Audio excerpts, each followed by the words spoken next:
PH scale एक problem create करता है, राइट? तो पीएच स्केल क्या है?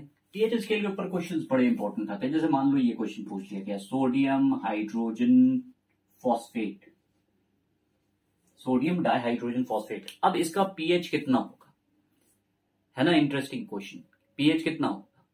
एक चीज और होती है, पीएच बेसिकली क्या बताता है, तो हम लोग इसके बारे में डिस्कस करने जा रहे हैं। एक और चीज, जैसे मान लो अगर पूछ लिया जाए कि अमोनियम हाइड्रोक्साइड, इसका पीएच कितना होगा। अब वैल्यूज को लोग रटने की कोशिश करोगे तो प्रॉब्लम में आ जाओगे। पीएच होता है क्या, पहले ये तो सीख लो। पीएच के बारे में बहुत सारी डिटेल्स होती है। पीएच क्या क्या चीजें बताता है, इसको समझने की कोशिश करना बहुत ही इंपॉर्टेंट कंसेप्ट है। ध्यान से इसको समझो, स्पेशली इसको नोट डाउन करना। हम लोग सीखने जा रहे हैं केडब्ल्यू क्या होता है। अब ये एक प्रॉब्लम आती है, आने वाले सीनियर क्लासेस में भी केडब्ल्यू बड़ा इंपॉर्टेंट होता है, वाटर कांस्टेंट बोलते हैं। क्या होता है इसके बारे में, क्यों इतना इंपॉर्टेंट चीजें होती हैं पीएच को लेके, तो लोग बात करेंगे पीएच की। तैयार हो जाओ, कॉपी और पेन लेके बैठना, पूरा लिखना। चलो, पीएच का जो पी होता है वो स्मॉल लेटर्स में होता है, और हाइड्रोजन, ये एक बहुत बड़ा क्वेश्चन होता है कि ज्यादातर लोगों को ये प्रॉब्लम होती है, पीएच लिखा कैसे जाए सर, पीएच लिखते कैसे। पीएच का स्मॉल लेटर होता है पी, और हाइड्रोजन कैपिटल लेटर में लिखा जाता है। पी का मतलब होता है पोटेंस। पोटेंस एक जर्मन वर्ड है। बेसिकली पी का मतलब होता है power of hydrogen ions. PH का जो फुल फॉर्म है power of hydrogen ions, potence of hydrogen ions. लेकिन इससे हमें मतलब क्या है, देखो सबसे बड़ी चीज होती है कोई भी, पीएच हमें बताता क्या है। अब ये पॉइंट सबसे ज्यादा इंपॉर्टेंट है, पीएच बताता क्या है। पीएच तो एक एसिड स्ट्रेंथ के बारे में, एसिड या बेस की कितनी स्ट्रेंथ है, कितना पावरफुल वो एसिड है, समझ लो कितना पावरफुल एसिड है, उसके बारे में ये पीएच बताता है। एग्जांपल देखो, सपोज करो, पहले तो हम लोग ये सीख लें कि पीएच की स्केल्स है क्या, पीएच का फॉर्मूला कहां से आया। देखो एक चीज समझो, पीएच की जो स्केल होती है वो 0 से स्टार्ट होती है, और पीएच का जो फॉर्मूला होता है पावर ऑफ हाइड्रोजन आयन, ये होता है minus log of H plus ion का कॉन्सेंट्रेशन। अब ये हायर क्लासेस में सीखने को मिलेगा। बेसिकली ये कॉन्सेंट्रेशन जो स्क्वायर ब्रैकेट में बन रहा है, इसे कहते हैं molarity of H plus ion. मतलब मोलैरिटी का मतलब कितना H प्लस आयन होते हैं, कितने H प्लस आयन्स हैं पर litre of solution. 1 litre solution में कितने H प्लस आयन है, उसी को कहते हैं मोलैरिटी, उसी को कहा जाता है। तो minus log of H plus ion. अब एक प्रॉब्लम यहां से उठती है, पीएच की जब हम लोग वैल्यूज की बात करते हैं तो हमारे पास एक स्केल डेवलप होती है, हमें एक स्केल डेवलप करानी पड़ती है, और इस फॉर्मूले के आधार पे, इस फॉर्मूले के बेसिस पे हमारी जो पीएच स्केल आती है वो इस तरह से स्टार्ट होती है। इसकी वैल्यू 0 से स्टार्ट होती है और ये 14 तक की वैल्यू जाती है। अब ध्यान समझना, जो 7 आता है पीएच नंबर 7, सर ये पीएच है क्या, कुछ नहीं है भाई। जनरली केमिस्ट्री में हम लोग जब पीएच की बात करते हैं तो हम किसी भी सॉल्यूशन की कि वो एसिडिक है या वो बेसिक है, दो ही सॉल्यूशंस होते हैं, एसिडिक है, न्यूट्रल है या बेसिक है। अगर एसिडिक सॉल्यूशन है तो क्या होने वाला है, तो पीएच तुम्हें डिटेलिंग करने जा रहा है, पीएच तुम्हें इंडिकेट करने जा रहा है। एक एग्जांपल से ही हम लोग देखेंगे, पीएच इंडिकेट कर देता है कि तुम्हारा एसिड कितना स्ट्रांग है, या जो तुम बेस लेकर चले हो, जो भी बेस है तुम्हारे पास, जैसे सोडियम हाइड्रोक्साइड एक बेस है, HCl एक एसिड। तो अगर मान लो हमने 2 एसिड तुम्हारे सामने रख दिए, हम लोगों ने कहा कि भाई एक एसिड है HCl हाइड्रोक्लोरिक एसिड, इंपॉर्टेंट है, सभी जानते हो हाइड्रोक्लोरिक एसिड, और एक एसिड अगर हम तुम्हारे सामने रख दें CH3COOH, दोनों ही एसिड्स हैं कि नहीं। अब बताओ कैसे तुम बताओगे कि कौन सा एसिड, ये वाला ज्यादा स्ट्रांग है या ये ज्यादा स्ट्रांग है। एसिडिक एसिड विनेगर सभी जानते हो, तो एसिडिक एसिड और HCl दोनों में से कौन सा ज्यादा स्ट्रांग है, ये बात तुम्हें कौन बताएगा। लिटमस पेपर टेस्ट अगर हम करें, चलो तुम लोगों ने कहा लिटमस पेपर एक बहुत ही नॉर्मल सा टेस्ट होता है। लिटमस पेपर टेस्ट से हमें यह पता चल जाता है कौन सा कंपाउंड एसिड है, कौन सा कंपाउंड बेस है। लिटमस अगर हम यूज कर रहे हैं तो हमें पता है कि अगर ब्लू लिटमस पेपर का यूज करें तो ब्लू लिटमस पेपर किसमें कन्वर्ट होता है, ब्लू लिटमस कन्वर्ट हो जाएगा रेड में अगर कंपाउंड तुम्हारा एसिड है। ठीक इसी तरह से अगर तुमने ले लिया रेड लिटमस पेपर तो वो कन्वर्ट हो जाएगा किसमें, ब्लू में। कब, जब तुम्हारा बेस है। अब प्रॉब्लम आई ना, यहां पे प्रॉब्लम ये आई, ये तो दोनों एसिड है ये तो दोनों एसिड है, तो अगर दोनों एसिड्स हैं तो ब्लू लिटमस किस में कन्वर्ट होगा, दोनों ही रेड पे कन्वर्ट हुआ, शुरू हुई प्रॉब्लम। तो ये तो बता सकता है तुम्हें लिटमस कि ये दोनों एसिड्स हैं, लेकिन क्या ये बता सकता है कौन सा ज्यादा एसिड स्ट्रांग है, कौन सा कौन सा पावरफुल एसिड है? ये नहीं बता सकता। इसके लिए हमें स्केल की जरूरत होती है, पीएच स्केल की। पीएच स्केल तुम्हें ये बताती है कौन सा एसिड ज्यादा स्ट्रांग है। तो चलो देखते हैं। एक चीज समझ लो यहां से कि ये वैल्यू 0 से स्टार्ट होती है, 14 तक की जाती है। जो 7 वैल्यू है वो न्यूट्रल को रिप्रेजेंट करती है, न्यूट्रल होगा। जो एक्सट्रीम 14 है ये पीएच स्केल से बोलते हैं, पीएच स्केल। तो पीएच स्केल में जो 14 वैल्यू आ रही है वो तुम्हें क्या बता रही? बेस, बहुत स्ट्रॉन्ग बेस होता है। जैसे सोडियम हाइड्रोक्साइड, सोडियम हाइड्रोक्साइड एक बहुत स्ट्रॉन्ग बेस है, बहुत अच्छा एल्कली है। ठीक इसी तरह से अगर हम एक्सट्रीम राइट पे आए तो 7 से नीचे वाली जो वैल्यूज होती हैं वो तुम्हें एसिडिक स्ट्रेंथ बताती है कि कंपाउंड तुम्हारा, अगर जैसे मान लो किसी का पीएच आ रहा है 6.6, 5, 4, 3, 2, 1, तो अगर 7 से सारे ये पीएच अगर किसी का आ रहा है 4, 5, तो 7 से नीचे, इसका मतलब तुम कह सकते हो वो एसिड है। जैसे ये दोनों है, ये दोनों एसिड है, तो हम लोग श्योर हो गए कि इन दोनों का पीएच हमेशा 7 से नीचे ही आएगा। एसिड्स का पीएच 7 से नीचे आता है। जो बेसेस होते हैं उनकी हमेशा वैल्यू 7 से ऊपर जाएगी। सिंपल। बेसेस जो होते हैं उनकी वैल्यू 7 से ऊपर चली जाएगी। अब जितना एक्सट्रीम राइट आओगे, मतलब अगर पीएच किसी का 3 है, जैसे एग्जाम्पल के तौर पे हम लोग देखते हैं, 2-4 एग्जाम्पल्स देखते हैं, उससे आइडिया मिल जाएगा। Let's see. तो चलो हम लोग देखते हैं, एक सिंपल सा पार्ट है। जैसे मान लो हमने 4 सोल्यूशन तुम्हारे सामने रखे, solution A, solution B, solution C, solution D. Solution A का जो पीएच आ रहा है वो आ रहा है 3, सोल्यूशन बी का पीएच आ रहा है 5, सोल्यूशन सी का आ रहा है 9, सोल्यूशन डी का आ रहा है 13। अगर कोई ये पूछे कि बताओ इनमें से 2 सोल्यूशन कौन से एसिड है, तो ऑटोमेटिकली कैसे पता करा? जिनका पीएच 7 से नीचे, 3, 5, ये दोनों क्या होंगे? एसिड होंगे। शाबाश, एसिड। अच्छा, जिनका पीएच 7 से ऊपर है वो क्या हो गए? बेस। तो देखो पीएच तुम्हें क्या क्या चीजें बता रहा है, पीएच तुम्हें एसिड और बेस के बारे में भी बता रहा है। एक और चीज यहां पे अगर कोई क्वेश्चन पूछ ले, बताओ इन दोनों ए और बी, हमें पता चल गया ये दोनों एसिड है, लेकिन दोनों में से स्ट्रॉन्ग कौन सा है? तो एसिड की स्ट्रेंथ हमेशा याद रखना, बड़ा इंपॉर्टेंट कंसेप्ट होता है। एसिड की स्ट्रेंथ जो होती है वो इनवर्सली प्रोपोर्शनल होती है पीएच के। जितना कम पीएच होगा, यानी कि इन दोनों में अगर हम एक्सप्लेन करें तो पीएच दोनों में से कम किसका है? इसका। जिसका पीएच कम होता है वो ज्यादा एसिडिक माना जाता है, वो ज्यादा एसिडिक हो गया। ध्यान रखना, जिसका पीएच कम उसका एसिडिक स्ट्रेंथ ज्यादा, और जिसका पीएच ज्यादा उसका बेसिक स्ट्रेंथ ज्यादा, वो अच्छा बेस होगा, है ना? है कि होगा कि नहीं? Is directly proportional to pH. तो पीएच अगर किसी का ज्यादा आ रहा है तो हम कह सकते हैं उसका बेसिक स्ट्रेंथ, बेसिक नेचर अच्छा होगा।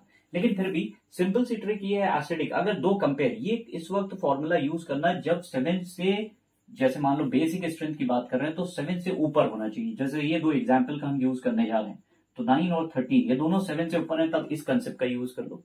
बेसिक स्ट्रेंथ पूछी जा रही, अगर तुमसे एसिडिक स्ट्रेंथ पूछी जा रही तो हमेशा पहली चीज ये चेक कर लो, एसिड तो यही पता चल गया है 7 से नीचे वाले तो एसिड होंगे, तो ऑटोमेटिकली हमें ये तो पता चल गया अगर 7 से नीचे है तो इसका मतलब वो एसिड है। तो ये दोनों 7 से नीचे है। अब हम फॉर्मूला ये यूज कर सकते हैं, जिसका भी पीएच कम होगा वो एसिड स्ट्रॉन्ग होगा, बहुत स्ट्रॉन्ग एसिड होगा। जैसे हम लोगों ने HCl की बात की थी, तो HCl हमें पता है HCl एक स्ट्रॉन्ग एसिड है एज कंपेयर टू CH3COH। ये वीक एसिड होता है और ये स्ट्रॉन्ग एसिड होता है। हम किस बेसिस पे कहते हैं ये चीज? ये बेसिस हम बनाते हैं अपने पीएच वैल्यू को देख के। जैसे एग्जाम्पल अगर मान लो कोई तुमसे ये पूछ ले कि what will be the pH of NaH2SO, या ये पूछ ले Na2HPO3 disodium hydrogen phosphate, sorry PO4, तो इसमें से इसका पीएच कितना आएगा? डायरेक्टली तो तुम नहीं बता सकते, क्योंकि फिक्स वैल्यू तो डेटा जो होता है उसके थ्रू पता चल सकती है, लेकिन ये वैल्यू हमें पता है ये एसिडिक सॉल्ट है। याद आया? ये एसिडिक सॉल्ट है, और अगर एसिडिक सॉल्ट है तो इसका पीएच 7 से नीचे ही आना है। तो अगर ऑप्शन में तुम्हें दिया हो, ऑप्शन ए 8 दे दिया हो, ऑप्शन बी दे दिया हो 9, ऑप्शन सी दे दिया हो कितना, मान लो 5 दे दिया हो, ऑप्शन डी दे दिया हो 10, तो बताओ कौन सा करेक्ट आंसर है? सी, क्योंकि ये तो हम श्योर है कि एसिडिक है, और एसिडिक का मतलब पीएच कितना होगा? 7 से नीचे। तो अगर तुम्हें स्केल ये याद है तो तुम आसानी से ये बता सकते हो कौन सा एसिड कितना स्ट्रॉन्ग होने वाला है, यानी कि पीएच तुम्हें ये एक आइडिया देता है कौन सा पावरफुल एसिडिक एसिड होगा या कौन ज्यादा पावरफुल बेस होगा, राइट। और इसको चेक करते हैं, कई बार हम पीएच को चेक करवाते हैं इंडिकेटर से। तो देखते हैं इंडिकेटर्स क्या है? तो कुछ कॉमन इंडिकेटर्स होते हैं। कॉमन इंडिकेटर्स का मतलब ये हो गया, ये कलर चेंज करते हैं। कलर कैसे चेंज करते हैं? जैसे बहुत सिंपल सा है, लिटमस लिया हम लोगों ने, लिटमस पेपर क्लास 9 से ये सारी चीजें आती हैं कि अगर कोई एसिड ले लोगे और उसमें तुमने लिटमस डाल दिया, तो लिटमस अगर ब्लू कन्वर्ट हो रहा है, ब्लू आ रहा है, तो इसका मतलब वो हमारे पास बेस होगा। अगर रेड में कन्वर्ट हो रहा है तो इसका मतलब वो एसिड है। तो अगर दो सोल्यूशन हमने दे दिए ए और बी, और हमने कहा इसमें से एक एसिड है एक बेस है, तो कैसे डिसाइड करोगे? तुमने लिटमस के एक ड्रॉप डाल ली, दोनों में पता चल गया अगर कलर चेंज हो रहा है रेड की तरफ तो मतलब वो सोल्यूशन एसिड है, और अगर सोल्यूशन चेंज हो गया ब्लू की तरफ तो हम कह देंगे बेस है। इसी तरह से एक और इंडिकेटर आता है methyl red, methyl orange, methyl red भी आता है, मिथाइल ऑरेंज भी आता है। एक एग्जाम्पल बड़ा इंपॉर्टेंट होता है फिनोफ्थेलीन, रट डालो इस चीज को। ये सब बोर्ड्स के बड़े इंपॉर्टेंट क्वेश्चन होते हैं। फिनोफ्थेलीन कलरलेस होता है, एसिडिक सोल्यूशन में ये कलरलेस होता है। और साथ ही जैसी एक बेसिक मीडियम आता है, अगर बेसिक का मतलब 7 से ऊपर जब पीएच जाता है तो इसका कलर पिंक हो जाता है। बहुत इंपॉर्टेंट ये कंसेप्ट है।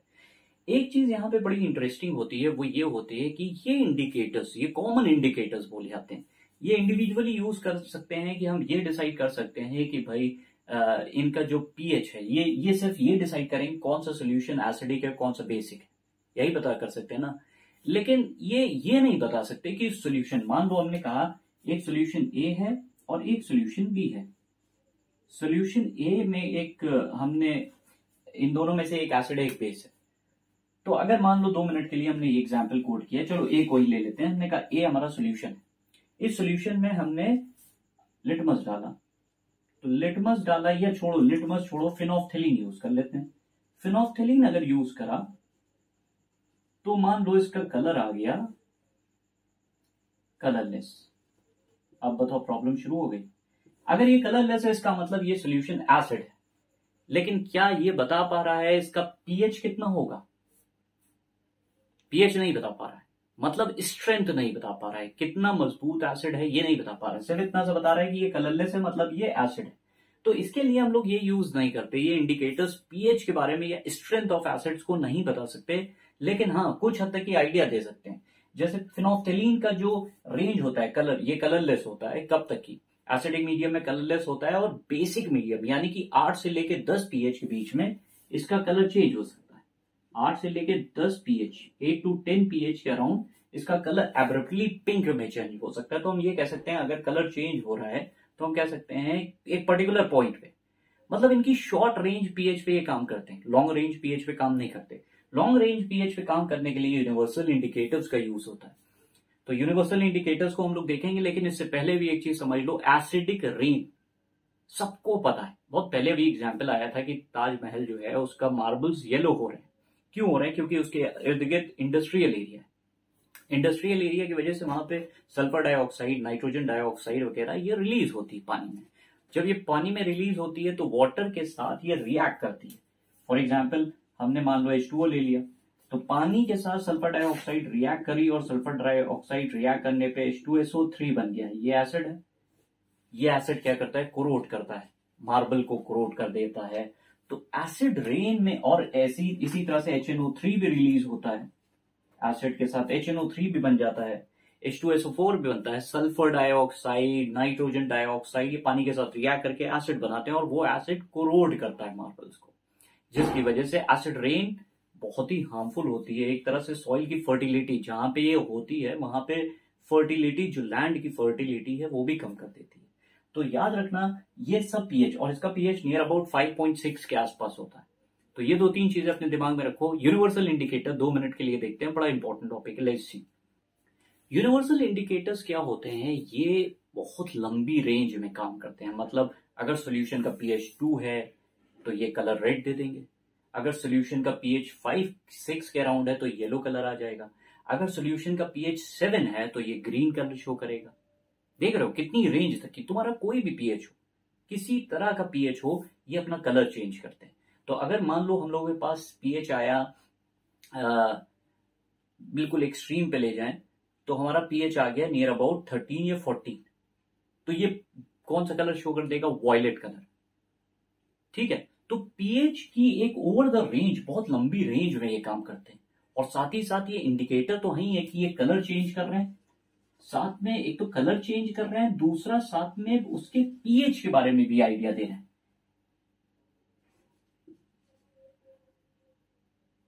पीएच के बारे में भी बता रहे हैं। तो अगर मान लो जैसे ओवर द, तो यूनिवर्सल इंडिकेटर्स बेसिकली क्या है? ये है क्या? Mixture of dice, mixture of natural dice, mixture of natural dice. तो नेचुरल डाइस का मतलब ये है कि भाई सिंपल सिंपल से डाइस होते हैं जो अलग अलग तरह से काम करते हैं, जो हम लोग नॉर्मल यूज करते हैं, उनको मिक्स कर दिया गया है, नेचुरली ये मिक्स कर दिए गए। उसके बाद तुमने कलर को चेंज करते हुए देखा। तो अलग अलग कलर, अगर मान लो तुमने एक सोल्यूशन लिया, इस सोल्यूशन का मान लेते हैं, हमें पता है कि इसका पीएच आ रहा है, या ये हमने कहा ये एसिडिक सोल्यूशन है, एसिड ए, इसी तरह से एसिड बी, इसी तरह से एसिड सी, 3 एसिड्स लिए, हमें पता है इन सबके कलर अलग अलग हैं। एसिड सी, तीनों हमने यूनिवर्सल इंडिकेटर रखा। एक ने कलर दिखाया रेड, ठीक, एक ने कलर दिखाया मान लो कि ऑरेंज आ गया, एक में आ गया येलो। तो हम आसानी से कह सकते हैं, यूनिवर्सल इंडिकेटर देख लो, different different colour different different pH value पे दे रहा है। तो ये एसिड रेड या ऑरेंज येलो, ये तीनों कलर्स जो होते हैं एसिड के लिए होते हैं। ग्रीन होता है न्यूट्रल के लिए, बाकी ये तीनों कलर रेड ऑरेंज येलो ये सब किसके लिए है? एसिड के लिए। अगर इसने कलर रेड शो करा है, इसका मतलब इसका pH near about less than 3 के अराउंड, यानी कि 2 0 से लेके 1 2 2.5 ऐसे कुछ हो सकता है। तो नियर अबाउट 2 के आसपास। ऑरेंज अगर आ रहा है, इसका मतलब इसका पीएच होगा 3 5 के अराउंड, इसका पीएच होगा 3 4 5 नियर अबाउट। और ये वैल्यू जो आ रही है येलो की, ये 6 के अराउंड होगा। तो डिफरेंट डिफरेंट कलर्स ये शो करते हैं over the range of pH, बहुत लंबे पीएच दूर तक की, अप टू 0 से लेके 14 तक की जाना है, सबके ये कलर्स शो कर सकते हैं। यूनिवर्सल इंडिकेटर्स इसीलिए इंपॉर्टेंट होते हैं, because they tell you about the strength of an acid also. तो ये था छोटा सा टॉपिक पीएच से रिलेटेड। होपफुली ये क्वेश्चंस कवर हो गए होंगे, और इन बोर्ड्स के लिए इनको तैयार रखो। Thank you so much.